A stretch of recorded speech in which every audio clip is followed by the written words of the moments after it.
Welcome to welcome to a Monday. It's Monday Night Sports Talk. I guess we call it the relaunch of Monday Night Sports Talk here on the airnetwork.net. Greg Banks, Steve Austin, Poncho, whatever you want to call me. That's me in the air chair.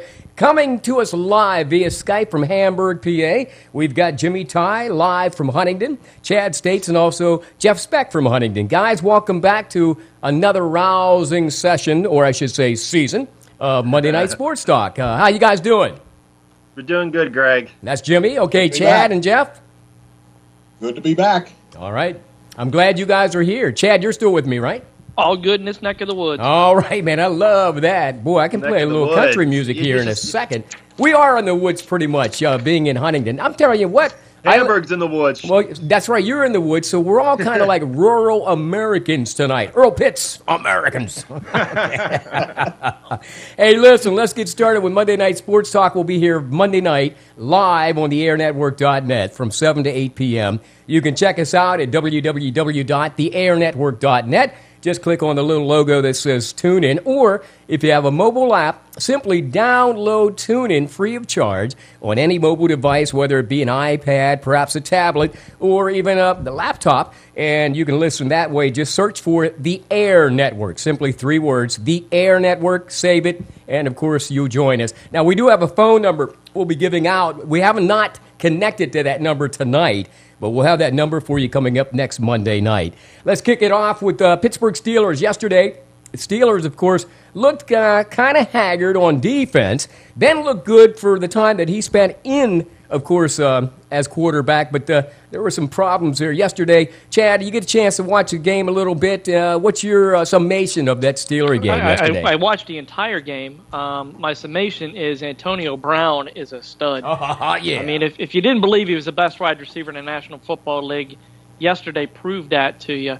The other thing I walked away from was, the Raiders are a solid up-and-coming team, not just a little bit of a flash in the pan. Mm-hmm. Carr at quarterback looked really good. He was dropping some nice passes to his receivers, including the one that tied it up that he just, was a nice seam pass right to Crabtree. The Raiders look good, but that's a huge win for Pittsburgh. That helps in a tiebreaker situation moving forward. Mm-hmm. So, I guess my overall impression is, Let's be optimistic with Pittsburgh and with Landry Jones and hope that, they just get to Cleveland, get through the bye week, and then get Ben back for Seattle. Well, Chad had mentioned about Antonio Brown, and we'll talk a little bit more about him, Jeff. But in that game, you and Jimmy, just, the running back, Williams, do you feel like he's picking up the load here, Jimmy? You feel like he's picking up where, of course, he needs to help that offense a little bit more? Would look at what happened with Week 1, Week 2, whenever Le'Veon was out with the suspension. D'Angelo just picked it up. He carried that team on his back. Now that Le'Veon is hurt, he's back in that role again. So, yeah, I think he would be able to carry that load for the rest of the season for the Steelers. And how do you see it, Jeff, yesterday while you were watching the game? What kind of came to mind while you're watching the game on the offense or defense?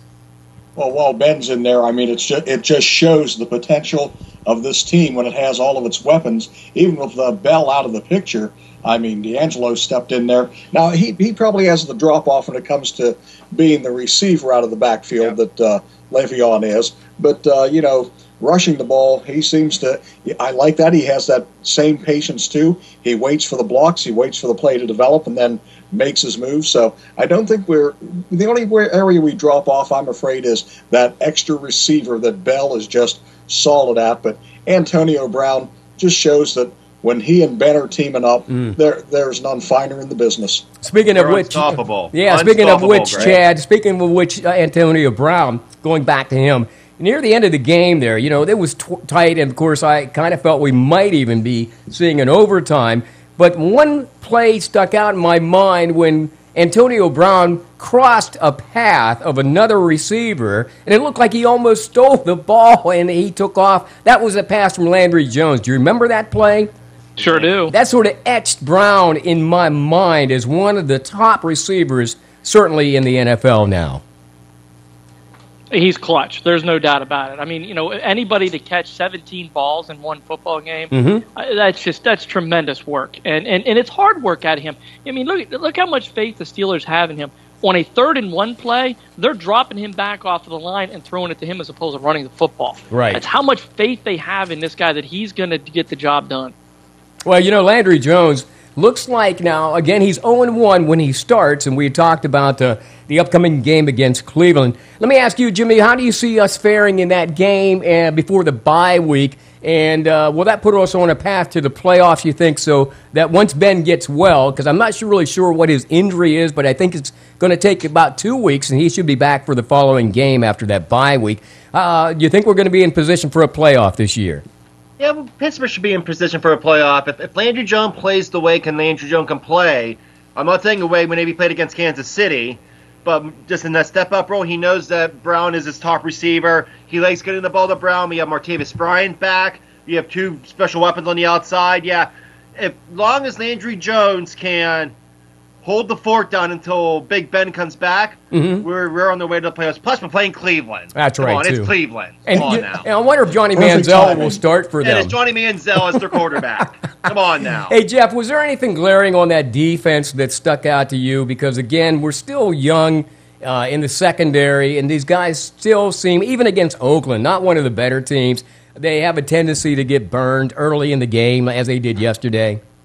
Yeah, but I'm saying there is one guy to me, and maybe I'm the only one who's really knows this Arthur Motes. He seems to be playing at a tremendous level, and you just watch him. He's not getting a lot of mentions, but boy, he's got his nose stuck in on every play, and I think if he hangs around, he's going to be a name the Steelers like. And then you also see the things, social media. He's very active in the Pittsburgh community and is becoming a fan favorite out there, and I think they'll be just fine. I think as they get into this home stretch and hopefully get Ben back and healthy, that I think the defense will be just fine and carry them through to the end. Hey, Jay, They have Cochran. what's that again? Oh yeah, They have Cochran. That guy's a ball hawk. Oh, yeah. yeah, He's a Cochran, ball yeah. hawk. And, he came out of nowhere. And you have Hitman Mitchell out there, Mike Mitchell, Right. who's just laying the smack down.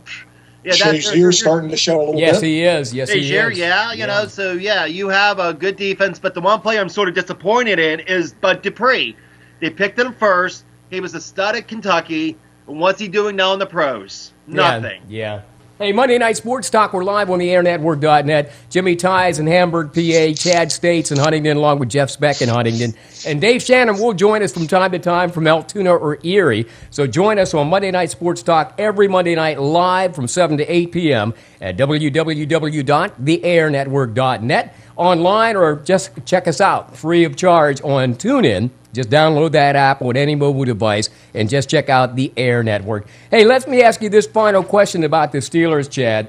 Yesterday, in terms of Antonio Brown, he's just one of the leaders. How about Jesse James yesterday coming up with that big catch, huh? Well, it's not just that. He also had a big block, too. Oh, yeah. With Matt Spaeth being hurt, Jesse James, I mean, that's a big guy, He's guys. a big dude. That is one big human being that's out there. So I mean, the Steelers drafted him for a reason. There's lots of potential in that big body, and he showed it yesterday. He was wide open in the back of the end zone. And that's the but future. I was more impressed Yeah. with the block that he laid to spring Antonio Brown or I shouldn't say it was Martavis Bryant, I think. Yeah. On his touchdown run than I was on the catch. Again, it's that blocking, it's that next level stuff that you have to do in the pros. Yeah. And Jesse showed that yesterday. And you know what? He's a fine replacement for somebody like in the future as we probably move on from guys like Heath Miller. I mean, he's there. Heath still does a fine job. And what bigger body to lay out there for the Steelers, maybe across the middle. And I think that's the kind of role that maybe Jesse James might play in the future as well. So kudos to him. And, of course, the Pittsburgh Steelers, big winner yesterday, just edging out the Oakland Raiders. And as Jeff said, hey, the Raiders, we don't often think of them as a powerhouse as we did back in the 60s and 70s, but they could finally be getting themselves together and make some noise maybe in years to come. We'll see how that works out. Jesse James, of course, from Penn State. Northwestern spoiling Penn State's rally with a late field goal on Saturday. Penn State losing that game, unfortunately, but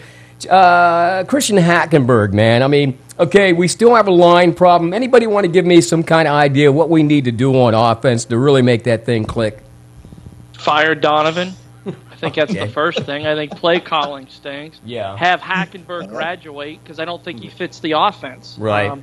You look at Illinois and everybody's lauding him, saying, "Hey, look, Hackenberg's back. He did this. He did that." Let's not forget he did it against Illinois. He went up against a top 25 team yesterday or Saturday and didn't look good at all. In fact, he regressed. He went back to being the same old Christian Hackenberg. So I just think he's a product of not fitting this system and not really his head scrambled. He doesn't know what to do with the football. Well, the thing about Christian Hackenberg, I'm sorry, Greg. The thing about Christian Hackenberg, real quick, is like Chad said, he's not part of that system. He doesn't. But the other issue is their offensive line, isn't that good. So he'll make the pros. He'll be a first-round draft pick, but he has to show his potential at the draft combine for him to do anything. Because right now, that resume tape, it doesn't look too pretty for Christian Hackenberg. Well, one of my problems with that is, and you can even jump in there, Jeff, is I think the guy came highly touted this year before the season even started, and nobody seemed to think or remember that they were obviously hadn't recruited really for the offensive line under the James Franklin regime.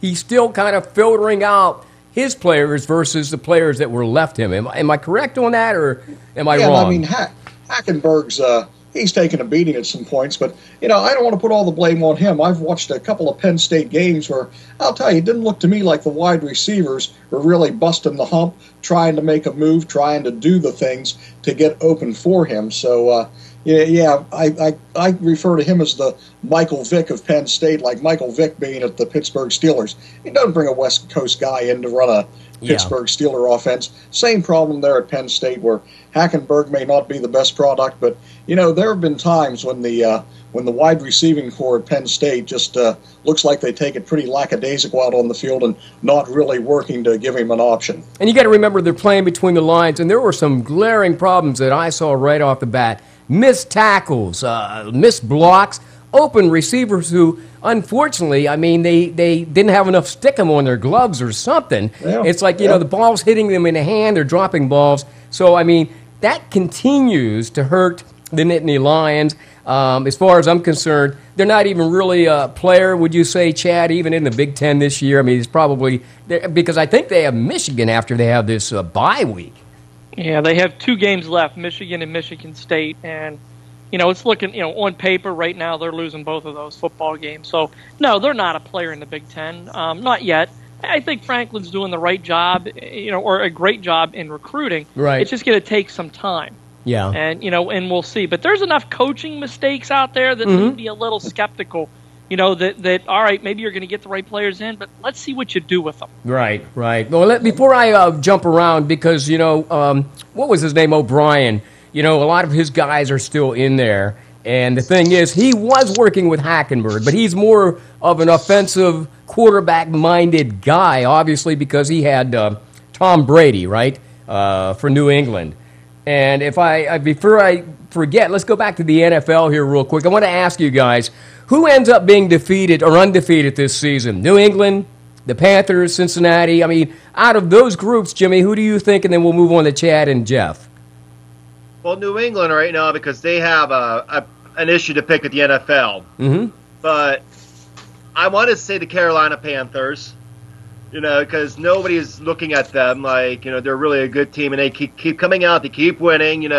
Cam Newton looks like an MVP candidate right now, but if I had to put my money on it right now, I would say New England right now, the Patriots. Who do you think goes unscathed this year, Chad, and then Jeff? I don't think anybody goes unscathed. I think I think all of them are going to lose a game at some point. Yeah. If I had to put my money on one, I would say New England, but it's so hard to win every single football game in the National Football League. Right. So I personally think all of them are going to suffer a defeat at some point in time. Cincinnati might be the first one to go down because the Carolina's schedule moving forward isn't that tough, except for a couple games against Atlanta. But if I had to put my money on one, I would say New England. New England. Who do you think, Jeff, out of those 3? New England? I'm just going to chime right in with the rest of them. Tom Brady, I don't know how he does it, but he's looking as good this year as ever. And, it'd be stupid to bet on anyone else at this point to be able to pull off a 16-0 run. Well, he obviously has something to prove, which leads me to my next question, and Jimmy kind of touched on this. If you were to have to vote for the MVP today in the NFL, is Brady high on your list, Jeff, or is Cam Newton, who's having a splendid season? I mean, those two guys have to be in the running for the MVP already. I love watching Cam Newton, and I'd probably be casting my vote for MVP with Cam Newton at the moment. Really, Jimmy, you said you would agree with that? Yeah, I would say Cam Newton. He's leading a team, even though the Panthers' defense is the best in the NFL, but he's leading a team that has a bunch of nobodies on offense. Okay. And they're undefeated. Yeah. Where you have New England, where they have Gronk, they have Edelman, they have Amendola. So the Patriots have weapons. Where Carolina, who's their two starting receivers? Who's their starting running back? That's true. I don't know those guys. No, nobody knows them. Yeah. Anything people know in Carolina is Luke Kuechly on defense and Cam Newton. And they're undefeated. Mm-hmm. So I would pick Cam Newton as MVP right now in the NFL. Well, having said that, Chad, would you agree with either one of those, or do you think maybe Brady has a chance, and maybe this is his year for redemption after everything he's gone through? I think it's clearly those two, and I'm gonna agree with these guys. I think it's Cam Newton, and I think it's more from not just statistics. His statistics they don't match up with Tom Brady's. Right. They don't match up with Andy Dalton, who I think you also have to throw into the mix. Oh, yeah. It's his leadership. It's his leadership qualities that he brings to the team. Yesterday he rips down the sign. I heard that. The Green Bay sign in Carolina. Yeah. That's leadership. That's something that you can't coach. That's something that you can't put a stat to that means a lot to 52 other people on that football team. So, but what I found out after he ripped down the sign, which is kind of a sad story, and I think they need to delve a little further. The guy had been overseas in the Army, and he just happened to live in North Carolina or be in North Carolina because of the bases down there, and he's from Wisconsin, so he put the sign up. Now Cam's kind of feeling bad that he ripped it down because guy just got back from overseas doing military service. So I don't know. It's the heat of the moment. It's the heat of the moment right there whenever yes. you're a football player. You don't know the guy was military. You don't know he was from Wisconsin. Yeah. The only thing Cam Newton saw was a Packers sign in Charlotte in a stadium, and he wants to prove, hey, this is our house. It's not the Packers house. And that's exactly right. That's what Cam said. It was our house. So it's like Cam said, it's like selling a Whopper at Wendy's. Yeah. You don't do that. Well, I imagine, and we'll talk about this, Chad, later, that if Honey Bearcats or Huntington alum go to Tyrone on Friday and start ripping down signs, there could be some bloodshed. I wouldn't advise that. I wouldn't either. Because I tell you what, we had many fights with people in Tyrone. I, matter of fact, used to say those people in Tyrone, they weren't just wearing that camouflage since the 1930s for just for fashion. You know what I mean? They came to war, and we'll talk about that, how they used to rush the District 6 football games that didn't start till 7:30 or 7 o'clock kickoffs, but they'd be here at 4 o'clock to claim their seats. We'll talk more about that later on in a later segment here on, of course, Monday Night Sports Talk. It's the airnetwork.net. I am Greg Banks, along with Jeff Speck out of Huntington, Chad States Huntington, and Jimmy Ty with us live tonight via Skype, by the way. If you'd like to join us on Skype, all you have to do is just hit us up at Greg Banks 3. We will have a phone number, matter of fact, that you can call us on live starting next Monday night. And listen for these broadcasts, by the way. Throughout the week, we'll post up exactly the broadcast times and when you can hear the re-airing of Monday Night Sports Talk. Let's get to the Pitt Panthers. Jimmy's old, of course. Matter of fact, now you have a connection too, don't you, Jeff? Because your son's going to Pitt up at UPJ. He's one of the top bananas at Pitt, so to speak. That's right. I saw him on national TV over the weekend again. This kid's been getting on TV quite a bit. He was invited down on the field this week pre-game, him and his cast of bananas. I think Keith Kyle and Shane Montgomery were along this time. And we're talking about Matt Speck, by the way, right? Matt. Yep. And they had the sign that Rudy was offside, so they were trying to stoke that fire a little bit. But well, they've been having a good time on the sidelines and in the stands, and now actually down on the field. Well, unfortunately, Notre Dame rolled all over Pitt over the weekend in that 42-30 loss. There was a chance back in actually late in the game, about 30 seconds left, where it looked like Pitt might be coming back, but it would have to wait another day. Jimmy, what was your impression of that game with Notre Dame? Out of their league or what? Notre Dame is a quality top 5, top 6 team in the country, and for Pitt just to handle that, I'm proud of my Panthers.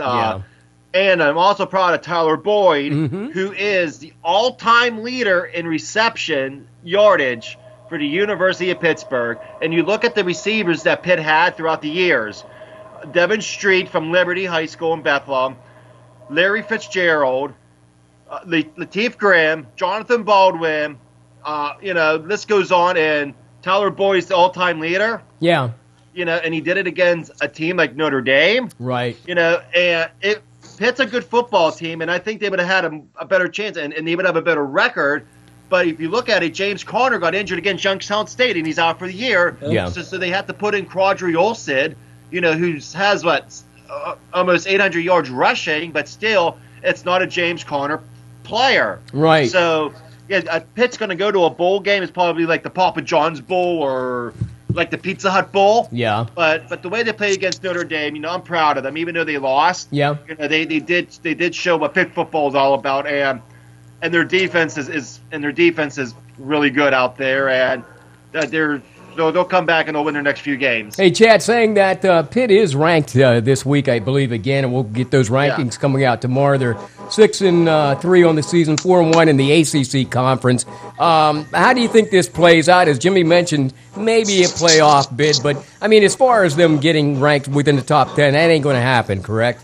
No, I don't think so. No, I don't think so.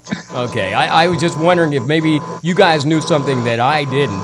Hey, we're online via Skype, and it sounds like we're having some problems on somebody's microphone or maybe somebody's connection. Please bear with us. Hey, Jeff, you still there? Yeah, I can't hear Jeff, so that must be his connection. There he is. Yeah, I think you were disconnecting there for a second. It was a really wild hum. Of course, we come in via Skype every week, folks, so, of course, join us here live on Monday Night Sports Talk. Let me ask you guys this. Pitt-Penn State, when's that rivalry coming back, anyhow? Next year. Is that next year? Am I right, Jeff? That's next year, 2016, and the game will be played at Beaver Stadium? Yep. Okay. Yeah. I'm looking forward to that because I think we need a little bit of interstate rivalry going here. I think we lack that from the days gone by. Even, I'm not sure, Jeff, do you know that Pitt even plays West Virginia this year? No, they don't. No, that was a big deal. While you're speaking of Matt, he and I sitting at Heinz Field watching West Virginia Pitt, that was just outstanding. The Pitt West Virginia basketball was never any better than that at the Pete. And, right. Before we leave Pitt, though, the culture's changed. The coach has football back as a main ingredient at Pitt again, and yeah, he does. I think good things are coming in the future. Yeah, that culture has certainly changed, and obviously, with them being in the top 25 last week, and I imagine they'll be ranked somewhere there, maybe this week. Narduzzi can do nothing but do much better and improve as the years go by. Speaking of colleges and cultures, and this really doesn't have anything to do with football, but let's talk about this for a second. And I know that you had some impressions on this, Jeff, so I'll start with you. Tim Wolf, the University of Missouri president of the system there, because they have several campuses like Penn State. He resigned his job today amid some racial strife that's been going on there at that university now for probably, we only found out about it over the weekend because the football team got involved, but it's been going on for weeks. Matter of fact, Ferguson's only like 20 miles down the road or less than 2 hours away. So this upheaval that happened in Missouri now has affected the campus. The president steps down today. He effectively said it's the right thing to do. Your feelings on that? When the football team got involved in it and really brought it to national prominence, although regionally those people in the Midwest knew that was going on all along. What's your feelings on that with sports and what's happening in the real world, like civil rights and that type of thing? Well, first of all, I've never been on the end of the racial issue as some of these folks have been, and right. Wouldn't even want to put myself in those shoes or be able to talk on that level. I go purely it is I don't like the idea that, and I think more and more will come out. But from my understanding is that the president and the team had put together not the football team, but the team at Missouri had put together a response to some of the racial issues, and supposedly was going to be coming out next spring sometime. Okay. But it was, I guess, getting like a final look over by all the parties involved, student, faculty, whatever. Mm-hmm. I think here, once again, we have the media shows up, hunts something out, and again, gets the, we're against everything culture all fired up, and we're ticked off, we're just mad at everything anymore in this country. And here was the flavor of the day, and Missouri got caught up in it. I don't like the idea of people walking off the job. Yeah. And to me, college football players at that level who have, as far as I'm concerned, made a contract, if they have a scholarship, they have a contract. They quit. They refused to show up for work. They held the school hostage, the NCAA hostage, and they'll face nothing for it. Same thing with the faculty. Walking off, refusing to teach. Hey, welcome to the real world. If I did that when I had been employed and walked out and staged a protest, bye-bye, Specky. See you later. Yeah, and you won't see this. Once again, I know nothing of the racial strife that these people faced and don't want to even pretend to go on there. I just don't like the idea that this is the way you solve things. You protest, you get the media behind you, social media explodes, and it's gone. I don't like it. It smells bad, and don't care for it. I'd like to see, all right, tell you what, you quit on us, we're quitting on you, scholarships pulled, goodbye, move on. Well, how do you feel about that, Chad? Now, not just on the racial part of it, but like administratively, you're on this college campus where we're supposed to be enlightening these youngsters to the real world, and in the real world, people aren't always treated the best, and we know that. But they wanted this president to address this issue, and I guess in many ways he was going to, but they were after him for 2 or 3 months, and finally, when the football team, moves in there and says, "We're not going to play Utah this week," BYU. What do you think about, or BYU? What do you think about sort of like, as Jeff said, here's the football team now holding their college hostage? And could have lost $1 million payday that day. I don't know why it takes 2 months to respond to something like we just witnessed. I mean, this is 2015. We shouldn't even be going through this, in all honesty. Colleges are not the real world, though. No, let's just scratch that out. Isolated, right now. I agree. The NCAA is not a real world organization, and college campuses aren't either. And I actually applaud the football team for doing what they're doing. I'm going to take a different approach than what Jeff did here, and the fact that I actually applaud for them for standing up for their rights, because those of us on this side, we can't do that. So it's kind of refreshing to see, in all honesty, that hey, there is something out there that's troubling. It's troubling a lot of people, and we want to make a statement about this. And some of that is what college is all about. I mean, that's a learning process as well. So I'm going to respectfully disagree with Jeff and say that I think they did the right thing by doing what they did. I think the faculty did the right thing by doing what they did. History tells us, if we look back into the 1960s in Berkeley, that protests kind of work. And I actually never thought I would see something like that in my lifetime, but we did. And, my hat's off to those folks for making a difference to try to make something right, because a lot of times we can't do that, in this sector of the world, and a college campus allows you to get away with that. Well, Jimmy, without that football team acknowledging these students, I mean, there were hundreds of students protesting, and one guy, even on a hunger strike, I think he was in his 8th day. If it had not been for the football team saying, you know what, we're going to be united on this same situation, do you think, well, we probably would have never known what was going on at Missouri. Is that right? Yeah, I would have never known if it wasn't for the football team. Right. Like I said whenever we were getting on air, sports is powerful. Is it because of the money, though? Is it because of the money? Is it because of the money issue, though? Let's face it. If they'd have pulled out of that game, it's because of the money. Because the football teams, the basketball teams, they bring in that revenue. into the schools. Right. If you look at the big universities, the Ohio States, the Michigans, the Florida States, even Missouri, all these Division I teams, football runs their life. That's and true. for the football team to stand up and to do that and to say, hey, this is what we believe in, it is what it is. The football teams did what they did, and that's any reason anybody knew about this. It's because of the football team, because sports is powerful. Yeah, it didn't seem like it was a veiled threat either. It seemed like they were going to move forward. Go ahead, Jeff. Now, I do like and this question didn't come from me. This question comes from a player on the Missouri team that was not partaking in the work stoppage, the protest, the strike. Right. And he posted on one of his social media sites, you know what? If we were 9-0, there would be no protest because all these players who are striking would be seeing payday and their future, and NFL having visions of the NFL in their heads. And that is an interesting question. What if Missouri was 9-0 coming into this weekend? Would they have then stepped up and taken this measure? We'll never know, but that would have been an interesting scenario. Well, it's like the Michael Sam situation years ago. I believe. Well, he played for Missouri. He was Missouri. he was in the SEC, and and he was bold enough to come out, as it were, out of the closet. Not that did him any good as far as his NFL career. Last I checked, I think he was playing in the CFL. Not even that. But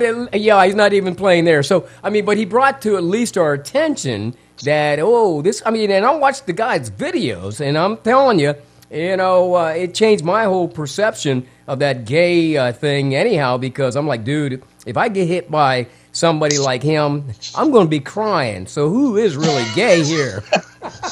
And the only reason why the football team protests is because of the concern of Jonathan Butler, who's not eaten for weeks as part of this protest against Walt. Well, my question would be this, and let's be real about this nowadays. Come on, man. We've all grown up in a certain era, Jeff, especially you and I, where, there were no pussies. I mean, there's no crying, man, and you didn't get a trophy for coming out for the team, damn it. Yeah, so participation trophies, what the hell's that? Yeah, what the hell is that? And I see this commercial on TV where I laugh all the time, where this father is walking towards his car, and he's not verbalizing it, but, it's like sort of like that balloon thing on cartoons where he says, they gave us a trophy. It's the same one everybody else got, but we won the damn championship. So he ripped the tag off of it and wrote champs on it. He says, here, son, And that's what I'm believing. It's like, come on, man. I don't want to just get an award just because I showed up. And I think what happens is Missouri was basically flexing their muscle and saying, hey, this is a real issue, man. This happens in real life. So we're going to support these people because, first of all, we're people. And then how many of those guys are actually ever going to make it to the NFL anyhow? I doubt there will be that many of them. So I'm kind of glad to see that happen. But I don't know. I don't want to go off on a different tangent about the pussification of America. But because I can't come up with that. Yeah, thank you. No, I didn't come up with that word. Somebody else did. But I don't know. I don't know. But I remember Cease Jackson. Oh, I remember George Weaver. Jeff, and you'll relate to this, and I'm sure Chad can probably relate to some of these people. Who never took. I mean, your ass ran. You had wind sprints, and then you had to run a mile and two, and then Cease would bring that belt out. And those people would just be getting out of jail now. That's what I'm trying to say. See, if they had the laws back then that they have now, those guys would just be getting out of jail. And it starts at the youth level also. Yes. Locally I can only speak to a Huntington Community Center, which to the rest of the world is like your YMCAs and your youth boys programs. clubs. Yeah. But when I was playing biddy basketball at Huntington, and my brother and the people before him, I remember that. We traveled. We went all over central Pennsylvania. We went to Erie. We went to Washington, D.C. to play biddy basketball. Yes. It's like pee-wee basketball. Yeah. We played PIAA rules. Well, and now everyone wants a recreational league where everyone is treated equally and treated fairly.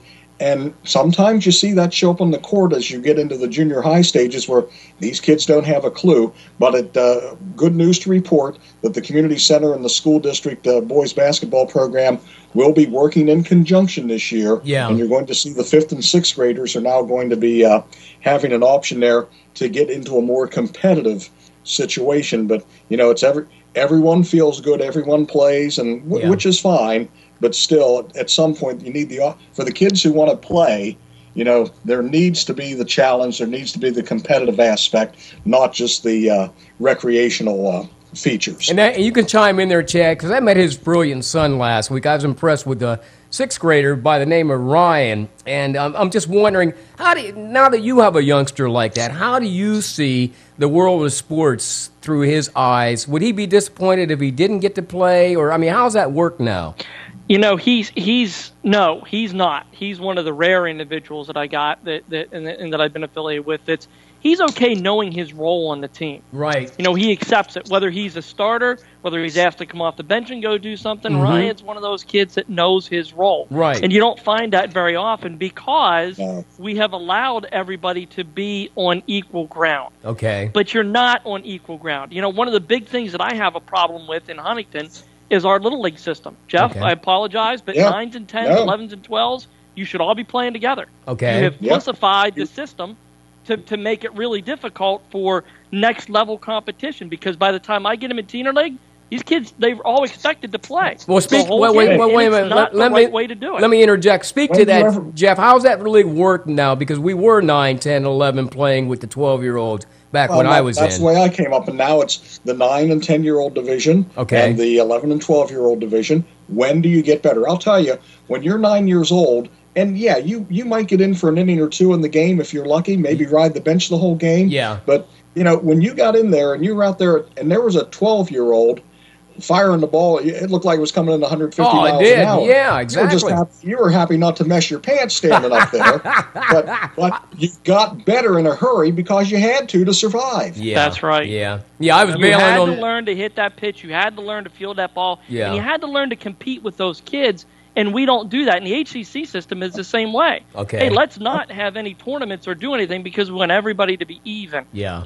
Life doesn't work that way. I'm sorry, I probably went off in the wrong direction. Go ahead, Jeff. And I will say this about getting back to Missouri and the racial tensions, right? Right. A couple years ago, well, I'll just say a few years ago, back in 1994, I was in high school. Yes, I'm aging myself, guys. Yes, you are. But you're not older than me, man, but go ahead. Yeah. We played a school. I went to Johnstown Votech, and, of course, half of Votech was African-American. Yes. And half our basketball team is African-American. Right. And we played in the Laurel Highlands Conference at the time. Yes, you did. Yep. And look at the schools that we played against. Bishop McCourt and Richland, Central Cambria, Cambria Heights. Cambria, Forest Hills. Yeah. Look where them schools are at here in Johnstown, out in the sticks, right? Uh-huh. We played a school, Forest Hills, and we had a couple African-American kids on our team. Right.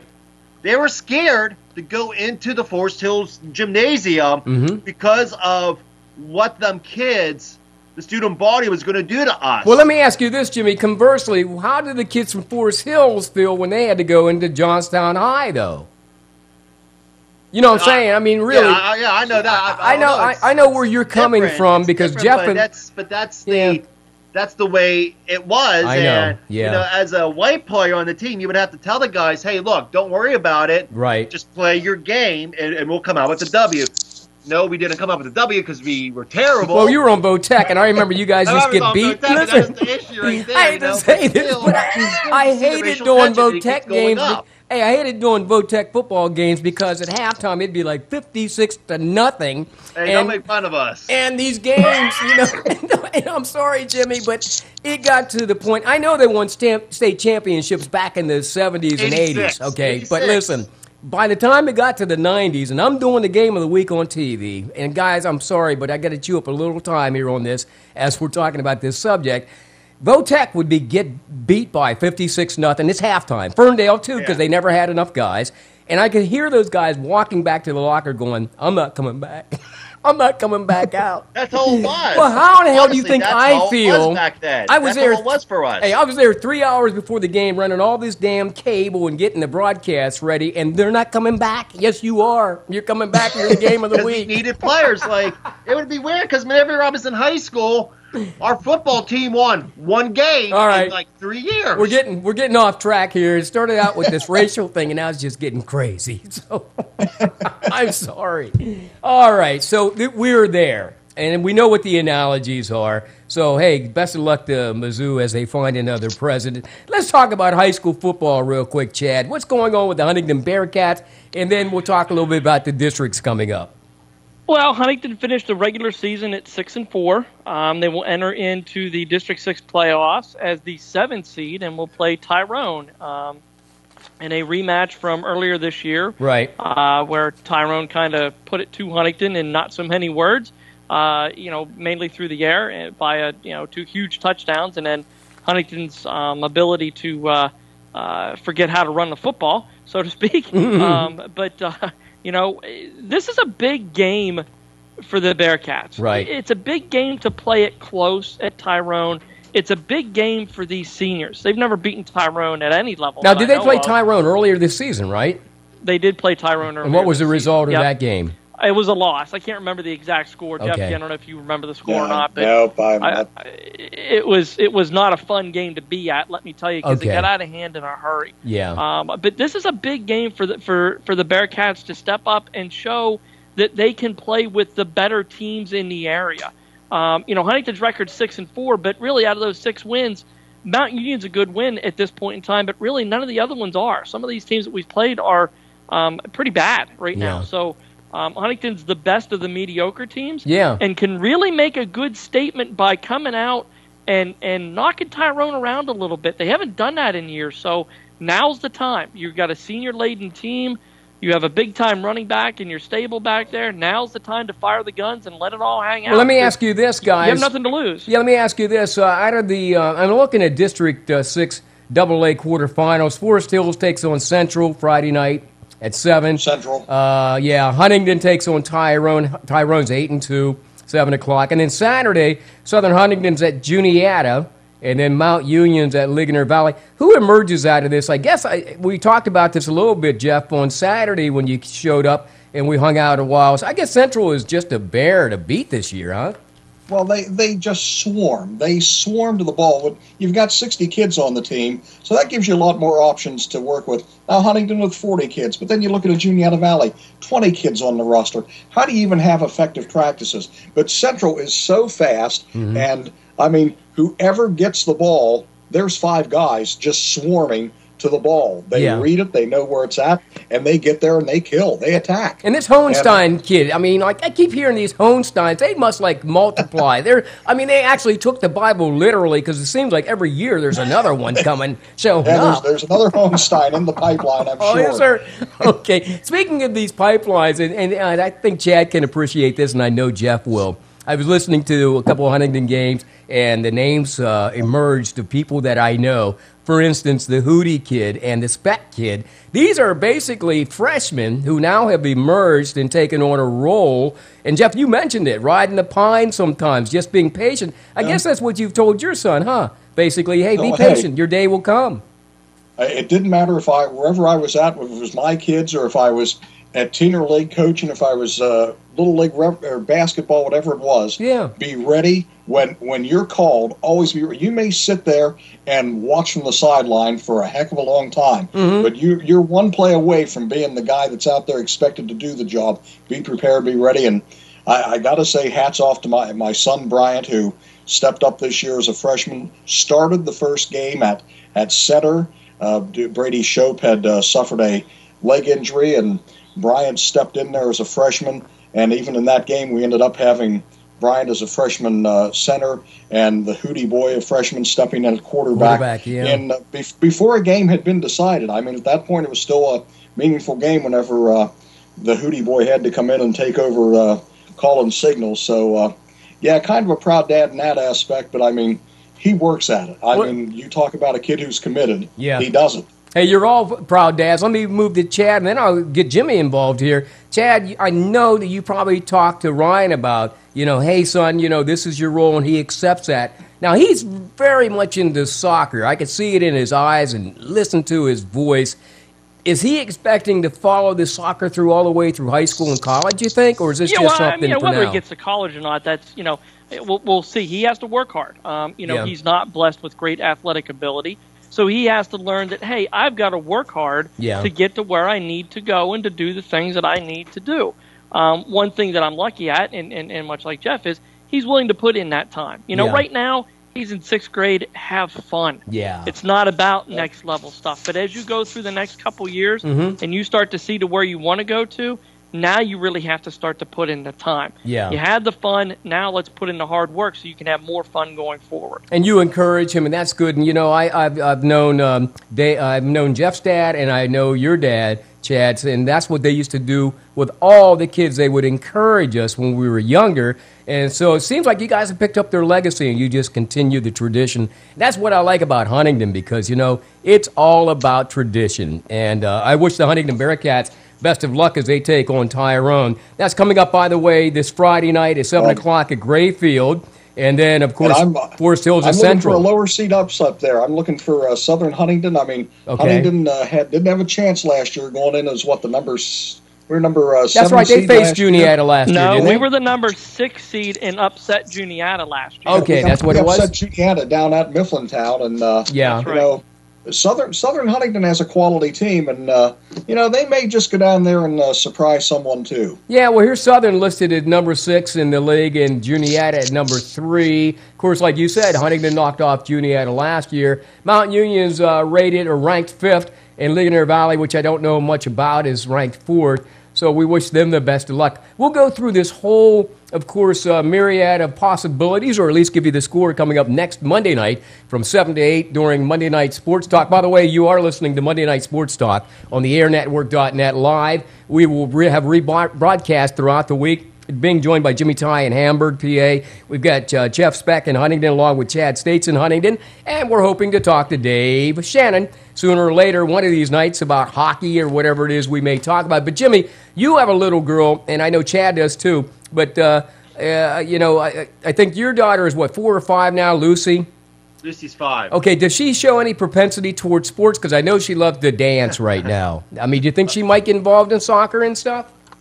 Because her cousins are involved in soccer, I think because of her older cousins, Kylie and Megan, who live in Pittsburgh, I think she'll get into soccer. Yeah. But right now, Lucy's focus is, I want to be a dancer and I want to be a doctor. Okay. And That's I'm cool. like, if you want to be a doctor, Lucy, I want you to get a scholarship because that doctor school is pretty expensive. Yeah, but get that academic scholarship, man. get that scholarship. But no, whatever Lucy wants to do, and right now her fun right now is dance class and just being a kid and just being a little 5-year-old, and that's what me and my ex-wife want, just to have Lucy to have fun in life, and that's what it is. Okay, and see, we talk more about the other things other than sports, and that's okay because we got an hour. But, thinking about that, Chad, let me acknowledge the fact that you got a little daughter, then you got the daughter in the band as well. It's like, so you're encouraging your kids to do and just be whatever they want to do. Is that right? It's their life. Yeah. They end up doing what they want to do, how they want to do it. All you can do with your kids is raise them up the best you can, point them in the right direction, show them what responsibility is, Amen. Show them what positive influences are, and then hope for the best, because ultimately they're the ones that are making the decisions in their heads. Yeah. Not you, not me, not anybody else. And you got to hope that they understand if I do something wrong, there are consequences. If I do something right, there are rewards. And hopefully they can get through, adolescence to the point where, they've survived not being in the newspaper on a Saturday morning, for crying out loud. Yeah, well, thanks. Is that the crime? Is that the opinion line? Would that be the opinion line, or would that be like the crime report? Well, I'm thinking the opinion line because I'm not going to tell my kids that I made the opinion line when I was younger. So oh, really? Okay. We don't want them to. Yeah. Hey, Smithfield was just that kind of town. Yeah, you had a lot. Hey, but the funny thing is, Greg, the funny thing is about all this is you watch these reality TV shows, right? I don't watch them. No, I don't. But go ahead. I'm living a reality TV these show. Reality TV shows, and you have these parents out there who want their daughter to be the beauty pageant queen, or they want their son to be the famous actor at 5 years old or 6 years old.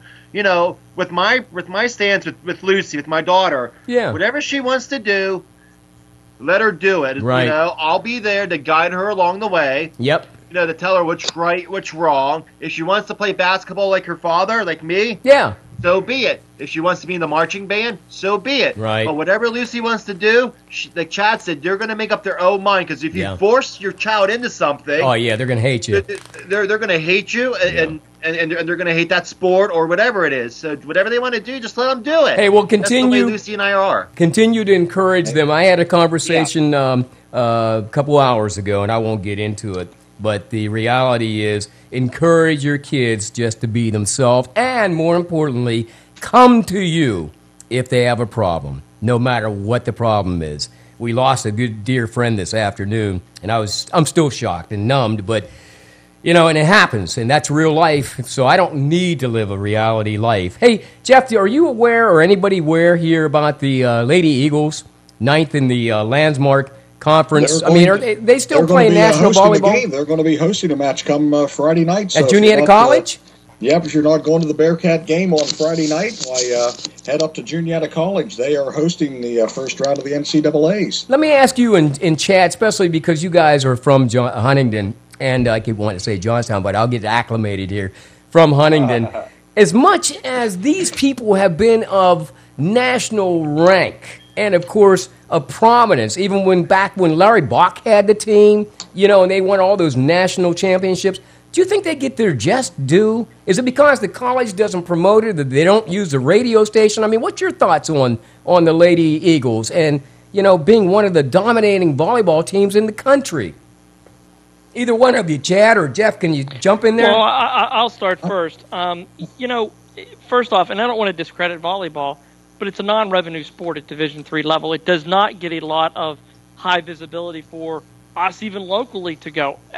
I'm a big sports aficionado. Yeah. I've never been to a Juniata College women's volleyball match. All those years? Never. Wow. All those years. I've never been to one as good as what they are because, it just doesn't cross, my platter, so to speak. Yeah. It's not something that I think about. It's not one of the big sports. It's not that Juniata College doesn't promote it. Yeah. I don't know that they can. You're still stuck in a small town. The Daily News prints everything. Yeah, they do. But how many people are willing to just go over and see it? And Jeff, maybe you've been to some and you could say it a little bit, differently than me. But to me, Juniata is a tough sell, even in its own community. Yeah. What is that about, Jeff? What's that perception? If there wasn't a Bearcat game, if they were playing Saturday night, I'd be at Juniata. I'd be at Kennedy Sports and Recreation Center Friday night. I have gone to, not a lot, but I've gone to many volleyball games at Juniata College, and surprisingly, there is that element in Huntington that will go to that. Now they don't fill the gym, but I'll tell you, there have been times when it's been standing room only along the rail. And as for me, it's I was raised on Juniata College. My mother lived there, so on a Saturday afternoon, someone offers me tickets to go to Penn State. Sorry, Juniata's at home. I'm going there. That's just me. I go watch Juniata football, and I try to get to as many of their sports events as possible. But there's just not that. There's still that disconnect that the Huntington community doesn't buy into. I'm wondering if it's the college program. I'm wondering if it's the college not buying into the community, as the president said he's going to reach out now to embrace the community, or if it's the community doesn't embrace the college, because it seems like they live, and we talked about this earlier, Chad, you said colleges are unto their own lives, sort of like isolated, you know what I mean, like Missouri, these are, it's a different world being on a college campus than it is in the real world. So I just wanted to bring that up because I didn't know what your perception was, but as Jeff said, hey, listen, I would go on campus near the end of the football season, watch a football game. Then I'd go over and watch Bill Barrier's wrestling team work out. Remember when they had wrestling at Juniata? Then I'd watch the basketball squads working out. And then I think volleyball, somewhere along the line, they also had a winter program back then. So it's like I could spend my whole day on campus, man. Look at UPJ. Look at Pitt Johnstown. Okay. It's nestled in Richland Township. Right. Which everybody knows is a nice little community up in Johnstown. Well, Jeff's son Matt goes there now. Yeah.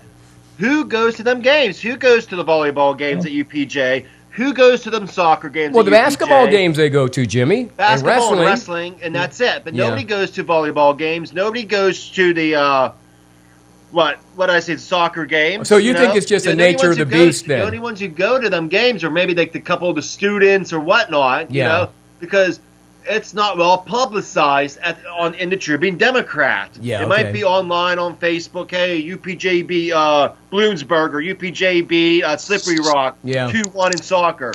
But when it comes to basketball and wrestling, even women's basketball, not too many people go to. But men's basketball, you have some people in the Johnstown community going to, but not soccer, not volleyball, because they are the sports that nobody really thinks about. But if you go to Penn State, you'll have a lot of people going to a Penn State volleyball game because everybody knows about Penn State women's volleyball. Well, let's face it, you got 50,000 students kind of locked in there at Penn State, too. So if you only get like 1,000 or 2, that looks like a lot of people.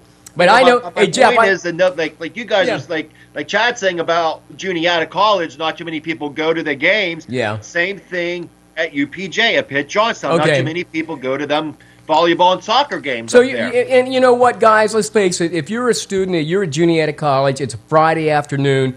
Your classes are done. You can take the Metro over to Penn State or go to the Juniata College football game. Where do you think you're going? I'm going to Penn State because I'm partying, man. Okay.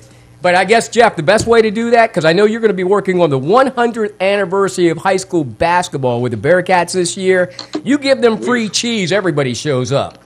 Well, hey, that's what we're going to be doing on January 15th, basically, a little celebration there, hoping to bring back as many old Bearcat players and coaches and such on Friday night before the game, have a little get-together. Saturday night, going to have a banquet, probably going to be at the VFW, hopefully can bring in a couple hundred old Bearcats for that. And then on Saturday morning, I think that would be January 16th, we're going to have like a 10 a.m. to like 2 o'clock. Come on in, shoot around, do some pickup games, bring out some of the recent graduates and people who have some of the old alums like me. Yep. I was a mat rat though. Yeah, but I used to see how many times you can make it up and down the court. Well, once or twice will be all right by me. I watch you guys. You and Chad do it first, and then I'll see if I can make it. Okay. Well, this guy will sit on the sideline and serve coffee and donuts. Okay. Well, that's cool. I'll eat them and drink your coffee. Hey, but I wanted you to get that in, and we'll talk more about the upcoming Bearcat anniversary for high school basketball. Chad, you'll be covering high school wrestling for us, and we'll tell folks more about hopefully some live broadcast of basketball with Jeff, and perhaps we can even get Coach Zalzik involved in that. And then, Chad, we'll get you on the air again doing some wrestling this year, so we'll work out those schedules. But having said that, Chad, have you been watching any of the Penguin games, or Jimmy or Jeff? I mean, somebody can talk a little bit about some of the struggles that Penguins have been going through. Living in Hamburg, Pennsylvania. Yeah, you're not going to get Penguins down there. I'm not going to get Penguins down here. We get the Criers. I'm sorry. Yeah, you get the Philadelphia Criers. Okay. I would say the Penguins have to be real pleased with their road trip, though. I mean, what they do. I think they won 3 out of those 4. I mean, that's outstanding. Yeah, I think one of the problems they're having is that, as we sort of analyze this thing, and they're playing tonight, by the way, in Pittsburgh against Montreal. That game getting underway, about 7:30 this evening. But I still think if they would pair Letang with Mata again, and, they're just putting the wrong people on the ice from what I can see at the wrong times. And you know how upset Dave gets. He wants to get rid of that coach. And I just think it's a matter of, I think it's just a matter of working out the chemistry. Seriously, I think that it's all going to work out. A banjum right now for 15 minutes just on Mike Johnston, And, and I oftentimes say to Dave, and Dave, I love you if you're listening, and you're probably not, but hey, it's like, dude, you got to watch these games, and I know you're throwing stuff at your TV set, but it's not that important. It's just a hockey game. It's a long season. So I don't know how many TVs he's damaged already this year, but get over it already. Hey, anything you guys want to talk about, Chad? What's coming up in your life sports-wise that you want to talk about, or anything that you noticed happening? Hey, you hit on it. I'm gearing up for wrestling season. It's upon us right now. Huntington looks to have a fantastic wrestling team this year. Colin Glorioso just committed to Lock Haven University. Oh, did he? Great. Congratulations to him for going up there and continuing his education and his wrestling career with that team. But the Bearcats are loaded this year. I mean, they've got a really good squad. So only 4 home dates. Before they have, and they've got some pretty big points. Only 4 home dates. Only 4. Wow. But I am really looking forward to what this team is going to bring to the table, because out of all of the Huntington teams that we've got going on this year, this is the one. This is the one that can really make a difference. They've got two guys with state title. Glorioso and Wagner, right?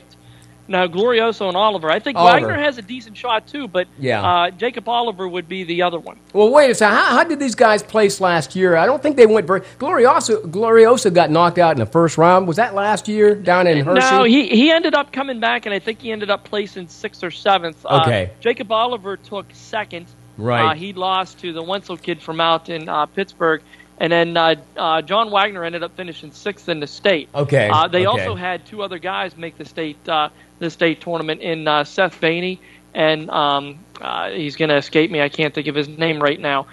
He's Tyler Scott, I think, made the state tournament too. So Huntington's really got a solid team. And this is a year where I think they can make a run at the state dual title as well. So I'm really looking forward to seeing what they're bringing to the table. Well, let me ask you this. Are they already doing strength and conditioning? Because I know Wagner's playing football. I don't know about Glorioso if he's even on the football team. But those kids that aren't playing, are they working out already?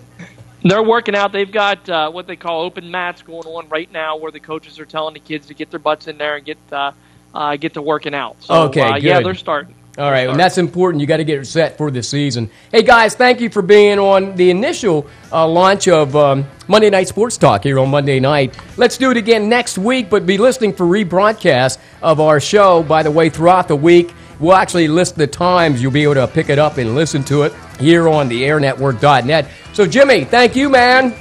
No problem. Thank you, Greg, and I'll talk to you next week. All right, Chad, thank you. Thank you, Chad. Yep, be good, guys. And thank you, Jeff Speck. Jeff, you and I will probably see each other soon. Sure enough, go Cats. All right, guys, have a great one, and we'll see you next week, Monday night from 7 to 8 here on the airnetwork.net. So long.